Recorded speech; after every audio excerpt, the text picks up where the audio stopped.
Welcome to Ministry of Current Affairs by doctor Gaurav Garg. मैं दिव्यांशी और आज इस इंटरव्यू सेशन में हमारे साथ जुड़े हैं नमन जैन, जिन्होंने आरआरबी क्लर्क 2022 एग्जामिनेशन क्लियर किया है। Welcome Naman to study IQ and lots of congratulations. Thank you, ma'am. Thank you. Thank you for giving me this opportunity. Naman, Yeah. सबसे पहले थोड़ा अपने बारे में बताएं हमें। I am Naman Jain from Jhansi, Uttar Pradesh, and I have completed my graduation in November 2020. At the same time, I have started for the competition. तो अमन, graduation किस स्ट्रीम में था, उसके बाद बैंकिंग में कैसे आए आप? ग्रेजुएशन मेरा बेसिक था पीसीएम में, physics chemistry and the maths, और मैं फर्स्टली एसएससी की प्रिपरेशन कर रहा था। बट मेरा ग्रेजुएशन के टाइम पे कोविड आया, और एसएससी वैसे भी बहुत डिले करता है, मतलब एक प्रोसेस इसका 2-3 साल में होता है खत्म। कोविड आया तो और थोड़ा डिले होने लगा है, तो फिर आई स्विच टू बैंकिंग।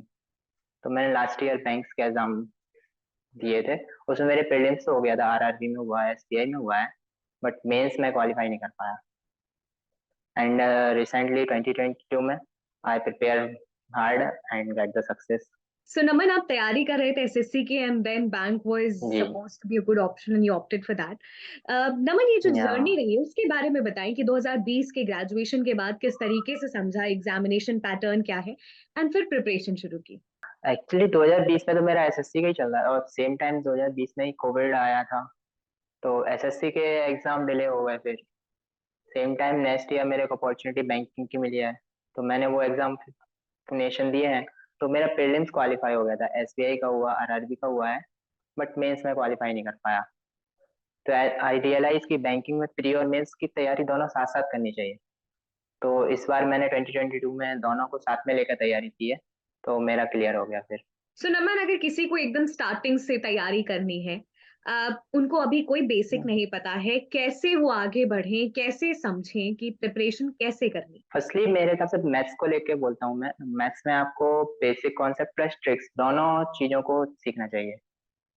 पहले अपने आप एक्यूरेसी पे मैटर करिए, टाइम लगता है तो लगने दीजिए। पहले पहले क्वेश्चन कैसे सॉल्व होगा उसको सीखिए।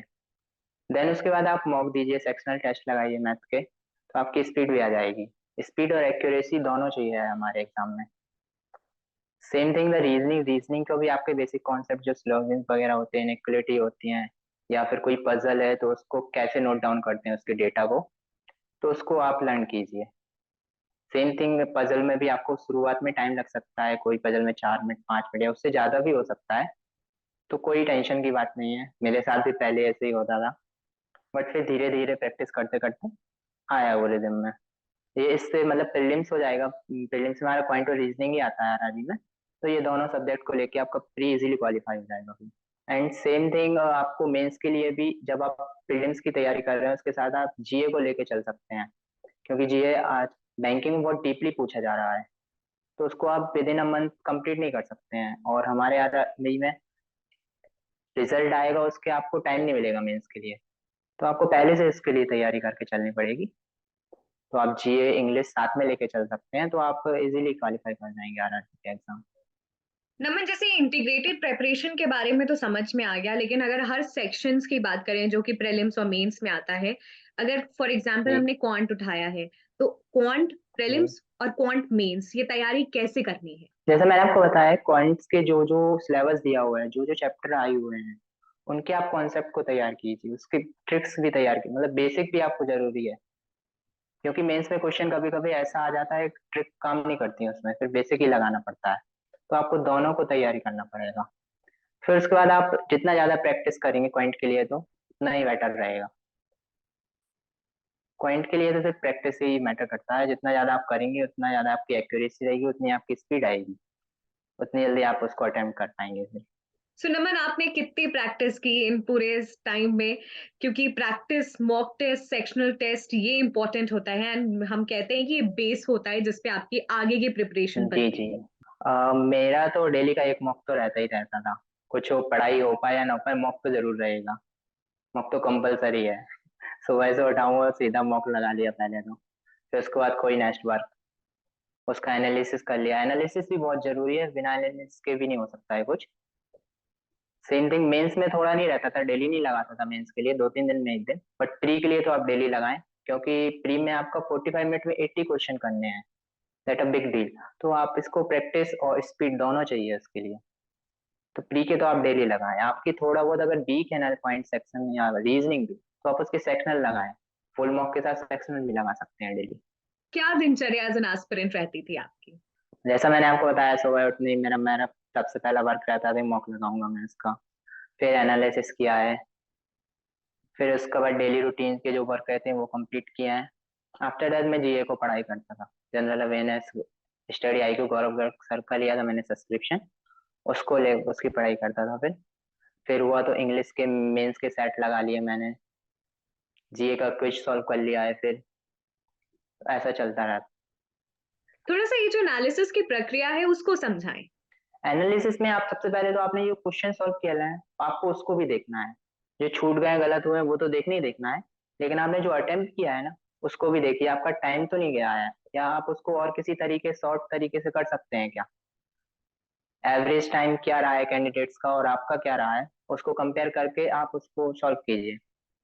और जो आपका रह गया है तो आप देखिए आपने वो कॉन्सेप्ट पढ़ा हुआ है या फिर आपसे वो रह गया है। कॉन्सेप्ट अगर रह गया है तो आप किसी टीचर को फॉलो करके कॉन्सेप्ट लर्न कीजिए। या अगर कॉन्सेप्ट आया हुआ है आपको पता हुआ है तो फिर देखिए मतलब किस वे में वो क्वेश्चन पूछा गया लेकिन आप समझ नहीं पाए उसे। तो उसको भी देखिए। और फिर नोट डाउन कर लीजिए जो आपको लगता है भूल जाऊंगा मैं, तो उसको नोट डाउन कर सकते हैं नोटबुक में आप। बहुत रिगरस प्रोसेस है, क्वेश्चंस लगाने पड़ते हैं, कभी लगा के रहन देते हैं, ये पोर्शन तो आ गया है। ये जब ऐसे माइंडसेट आता है तो ये कितना खतरनाक है, कितना घातक है, और how to overcome it actually आपने कैसे किया? बिकॉज आई थिंक ये हर एस्पिरेंट की जर्नी में आता होगा ये फेज। हाँ ऐसा होता है कभी कभी मेरे साथ, लेकिन ज्यादा नहीं हुआ है। सपोर्टिव रहा है मेरी फैमिली, मेरे भाई भी रहे हैं। कभी कोई ऐसा फील नहीं हुआ है। हम इंग्लिश को लेके जरूर मेरा प्रॉब्लम रहा है, इंग्लिश में थोड़ा वीक है। इंग्लिश का वही है, एडिटोरियल आप पढ़ सकते हैं। बैंकिंग की इंग्लिश तो आपकी रीडिंग बेसिस पर है। तो आप जितना रीड करेंगे इंग्लिश को, अंडरस्टैंडिंग जितनी डेवलप होगी आपकी, वो कर सकते हैं। जीएस के लिए तो आप ब्लाइंडली फॉलो करिए गौरव गर्ग सर को। मेरा भी वही हुआ था। लास्ट टाइम मैंने कुछ और लिया था बट उससे नहीं हो पाया। इस टाइम आई गेट द 27 नाम मार्क्स। नमन, जब एग्जामिनेशन की बात करते हैं, ऐसी कौन सी चीजें आपको लगती हैं जो एग्जामिनेशन को एक्सपीरियंस करने के बाद वो बारीकियां समझ में आई हैं? एग्जाम को मेरे हिसाब से सबसे बेटर ही है, मैंने आपको बताया mock test. Without mock test आप फील नहीं कर सकते कि आप कहाँ वीक हैं या कहाँ स्ट्रांग हैं या कहाँ आपको वर्क करने की जरूरत है। कोई भी एग्जाम हो, like SSC, banking, railway, firstly आप ट्राई करिए, उसका मॉक दीजिए। आपको फील होगा कहाँ स्टैंड कर रहे हैं आप अपनी इस कंपटीशन में। वहाँ परसेंटाइल बेस भी नंबर बताए जाते हैं, मार्क्स भी बताए जाते हैं, तो आप फील कर सकते हैं कि कंपटीशन क्या चल रहा है। आपके परसेंटाइल बेस से आपको पता चल सकता है आपसे कितने लोग आगे हैं। तो उसको देख के आप अपने स्ट्रेटजी बनाइए। सबके कोई वीक पॉइंट्स होते हैं, किसी का स्ट्रांग रहता है। मेरा मैथ्स जैसे स्ट्रांग है तो मेरे को मैथ्स में कम टाइम देना पड़ता है, बट किसी का मैथ्स वीक रहता है। मेरे फ्रेंड सर्कल में इनका मैथ्स बहुत वीक है, तो वो पढ़ते हैं फिर उसको मैथ्स को। नमन, एक और इम्पॉर्टेंट चीज जो मैं आपसे समझना चाहूंगी कि जब हम एग्जामिनेशन की बात करते हैं तो कि पहले कौन सा सेक्शन अटेम्प्ट करना है, इसका भी एक आर्ट है जो आप पहले से मॉक टेस्ट में आप समझ लेते हैं। आपका वो कैसे क्रोनोलॉजी डिसाइड होती थी? मॉक टेस्ट से आप कैसे इस कंक्लूजन पे पहुंचे? जैसे मैंने आपको बताया मेरा मैथ्स स्ट्रांग था, तो मैं प्रीलिम सेक्शन में तो सबसे पहले मैथ्स को ही अटेम्प्ट करता था। 45 मिनट्स से रहते थे, मैं ट्राई करता था कि 20 मिनट्स में मैथ्स को कंप्लीट करूं। या फिर जितना रह जाए तो रह जाए, बट 20 मिनट्स में मैथ को ट्राई करता था। After that I attempt reasoning. Reasoning के कुछ पजल अगर रहता है कोई आ गया बाई चांस हार्ड, तो उसको फिर ड्रॉप करके अगेन मैथ सेक्शन पे बैक आता था। I attempt that way. In mains, mains में आप सबसे पहले जीए को कर सकते हैं। विद इन 3-4 मिनट्स आप कंप्लीट कर सकते हैं उसको। Then English. After that you can attempt a computer and maths, फिर रीजनिंग। मेरा नमन, यही स्टडी रहता आईक्यू था। गौरव सर का कितना अहम रोल रहा आपकी इस पूरी जर्नी में? जैसा मैंने आपको बताया लास्ट टाइम मेरे प्रीलिम्स हो गए थे, मेंस नहीं हो पाया। मेंस में आई मैंने देखा मेरे मार्क्स आए थे लास्ट टाइम आई थिंक 8 या 9। अगर मेरे उस टाइम इतने मार्क्स आ जाते इस टाइम जो आए हैं 27, तो मेरा लास्ट टाइम ही सिलेक्शन हो जाता। तो योगदान तो बहुत बड़ा रहा है सबका। सर के मतलब क्वेश्चन जब रीड करना, एग्जाम में आना, सेम वॉइस रिपीट होती थी माइंड में गौरव सर की। नमन, रिवीजन कैसे करते थे और रिवीजन कैसे करना है प्रीलिम्स के पहले और प्रीलिम्स और मेंस के बीच का जो समय रहता है, क्योंकि हम पढ़े तो बहुत रहते हैं लेकिन हम जो रिफ्लेक्ट करते हैं that is actual test game. Revision purpose जैसे मैंने आपको बताया, आप कोई भी चैप्टर उसके शॉर्ट नोट्स बना लीजिए, वो हो गए आपके साथ। प्लस आपने जो मॉक लगाए हैं, जो आपके मॉक में रह गए हैं क्वेश्चन, उनको भी नोट डाउन करिए नोटबुक में। उनको वीकली बेसिस पे आप रिवाइज कर सकते हैं। आप ट्राई करिए, और जैसे सेव अटेम्प्ट का ऑप्शन आता है मॉक्स में, आप क्वेश्चन को सेव कर सकते हैं। वो आप राइट डाउन करने का टाइम नहीं दे सकते हैं, तो क्वेश्चन अटेम्प्ट सेव करके दोबारा उनको अटेम्प्ट करने की कोशिश कीजिए। वीकली बेसिस पे बनाइए कि मैंने अगर दिन हफ्ते में 6 मॉक्स लगाए हैं, तो संडे को आपको 6 मॉक्स तक पूरा रिवीजन करना है। सारे क्वेश्चन जो रह गए हैं उनको ट्राई करिए। इस तरीके से आप रिवीजन कर सकते हैं। साथ में कॉन्सेप्ट जितनी बार रिवाइज करेंगे तो आपको भूलेंगे नहीं फिर कभी भी। नमन, ऐसी कौन सी 3 चीजें जो आपको लगता है कि इस अटेम्प्ट में आपको सक्सेस दिलवाई? सबसे पहला तो मुझे लगता है गवर्नमेंट जॉब में पेशेंस सबसे पहले जरूरी है। बहुत ही कम लोग होते हैं इनको फर्स्ट अटेम्प्ट में सक्सेस मिल जाती है, तो वो देखना चाहिए। सेकंड, आप तुरंत स्पीड मत मतलब भागने की कोशिश मत करिए, जल्दी जल्दी किसी भी चीज को निपटाने की।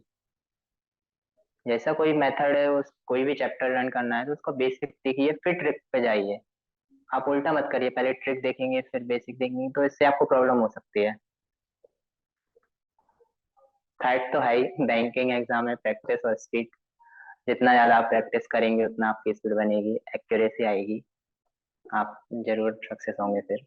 नमन, ये समझ कि स्पीड और एक्यूरेसी कितना इंपॉर्टेंट है, आपने कैसे स्पीड और एक्यूरेसी में तालमेल बनाया मॉक टेस्ट से, उस पे थोड़ा लाइट अगर आप हमारे साथ शेयर कर सके, if you can shed some light on it. Speed और एक्यूरेसी सेम मैंने बताया आपको मैम, कि जितना ज्यादा आप प्रैक्टिस करेंगे, जितना रिवाइज करेंगे कॉन्सेप्ट्स को, आपके माइंड में सेट हो जानी चाहिए चीज। मतलब क्वेश्चन पढ़ते ही, मतलब जब क्वेश्चन को आप रीड करेंगे, आपको फील आ जाना चाहिए कि इस क्वेश्चन को मैं ऐसे अटेम्प्ट कर सकता हूँ जल्दी।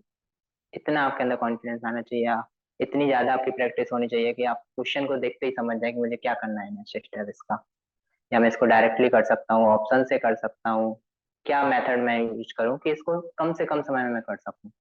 नमन, सबके लिए कुछ final tip suggestion? Same thing, consistency बनाए रखिए। सक्सेस तो जरूर मिलेगी आपको, ऐसा तो नहीं। आप हार्ड वर्क करेंगे, कंटिन्यूटी बनाए रखेंगे, आपको जरूर सक्सेस मिलेगी। Thank you so much Naman for joining us. पूरी टीम की तरफ से ढेर सारी शुभकामनाएं। We wish you good health, good luck. Thank you.